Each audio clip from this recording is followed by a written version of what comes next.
Let's check the latest news update with Vishal.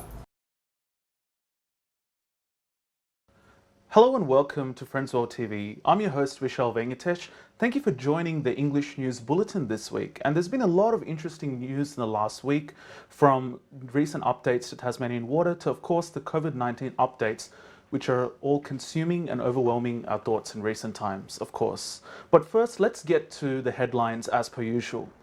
Victoria records another 41 cases of COVID-19 as the state's death toll reaches 723.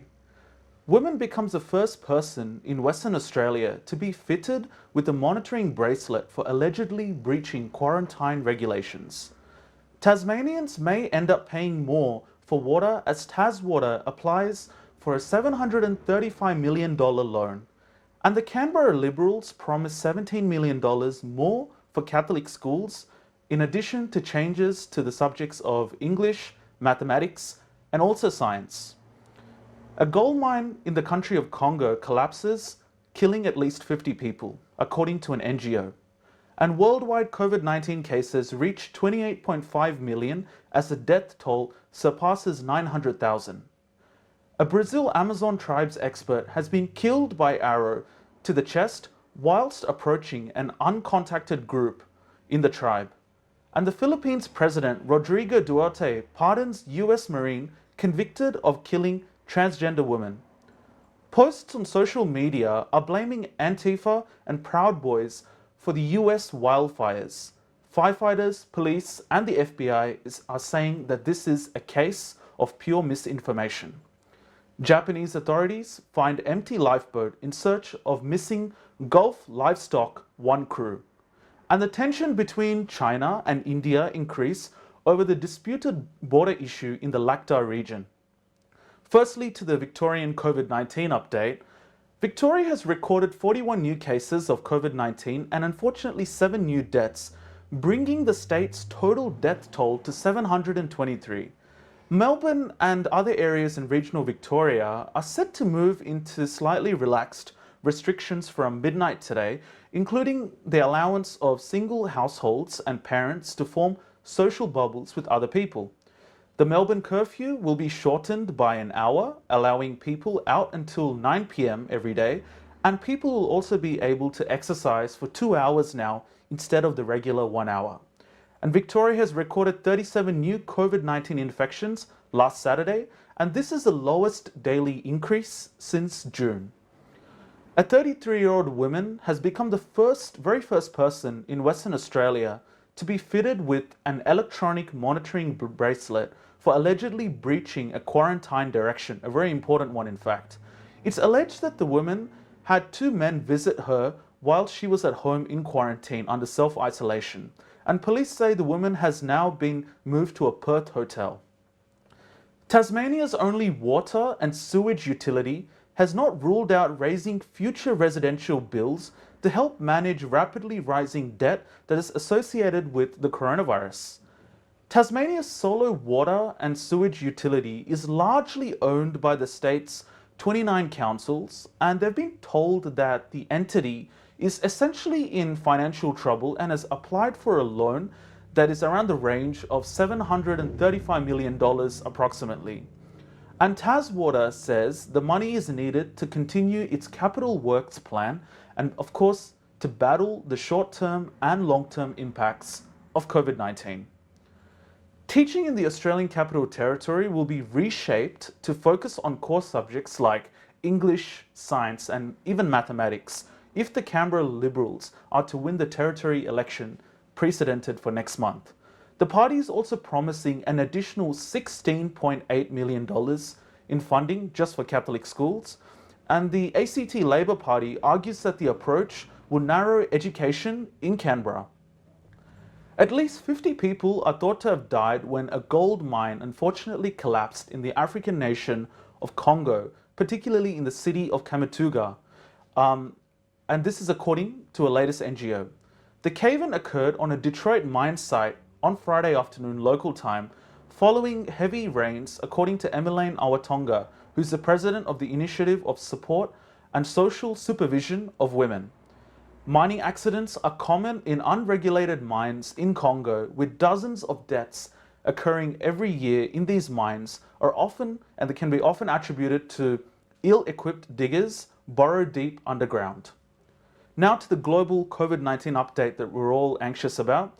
More than 28.55 million people have been reported to be infected by COVID-19 globally, and 916,237 people have died according to the latest report published by Johns Hopkins University. Infections have been reported in more than 210 countries and territories since the first cases were identified in China back in December last year. The United States has recorded the highest number of cases at 6.4 million and deaths at 193,028, followed by Brazil, which has 130,396 cases of COVID-19 deaths. India, on the other hand, has recorded the second highest number of cases at 4.65 million, rising for the second straight day, while the death toll has reached 77,472. A top expert on isolated Amazon tribes in Brazil has unfortunately been killed by an arrow to his chest as he approached an indigenous group. Real Franciato's death comes as indigenous people in Brazil are under the increasing threat from invasions by illegal land grabbers, loggers, and also gold miners. He found the Candidae Ethno-Environmental Defense Association in the 1980s to protect remaining tribes. The presence of police is believed to have triggered the calamity of this incident. The Philippines President Rodrigo Duterte has pardoned a US Marine convicted of killing a transgender woman in the country nearly 6 to 7 years ago, sparking condemnation from activists who describe the move as a pure mockery of justice. Pemberton will now walk free from jail after he was earlier convicted for the crime of homicide. It was an indictable offense, and Miss Lord was killed after Pemberton discovered that she was a transgender woman. Activists are currently in the moment questioning the motivation for Mr. Duterte's very one-sided decision. Now to the US social media incident. Emergency services in US are fighting the issue of misinformation along with raging wildfires as people spread unsubstantiated social media posts which are blaming coordinated groups of arsonists from both the far left and far right parties for setting alight the blazes in question. The US law enforcement authorities say that there is no proof that any of these organized groups were responsible for starting the fires, but the FBI has officially disclosed to the media and to the Trump presidency that these are just conspiracy theories and these are actually hindering the current firefighting efforts.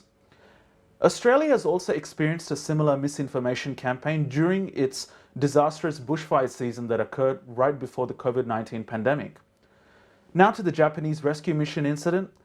Japanese authorities are searching for 40 missing crew members from a live export ship believed to have sunk off the country's southwest have found an empty lifeboat.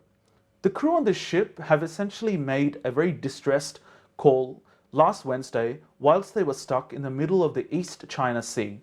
The region has experienced more than 2 typhoons in the last week, and this is significantly hampering and obstructing the recovery efforts. 3 of the 43 crew members have been found, and 1 of them have been confirmed to be dead as of last night. India and China are presently accusing each other of making provocative military moves and firing warning shots along the disputed border in the cold desert Lakta region. It was a controversial territory. China said that the Indian forces on Monday crossed into territory it holds along the border and fired a series of warning shots at a Chinese patrol station. China's Western Military Command said that the incursion happened along the southern coast of Pangong Lake in the area known in Chinese as Shempojan. Tensions between the two countries have been extremely high since May this year, and both countries have accused each other of provocation in the last 2 days. This tension has worsened significantly in this period, and this follows the diplomatic talks between the foreign ministers held last Friday. That's all the news for this week. Stay tuned to Friends World TV for more news around the clock. I'll see you next week. Thank you for your time.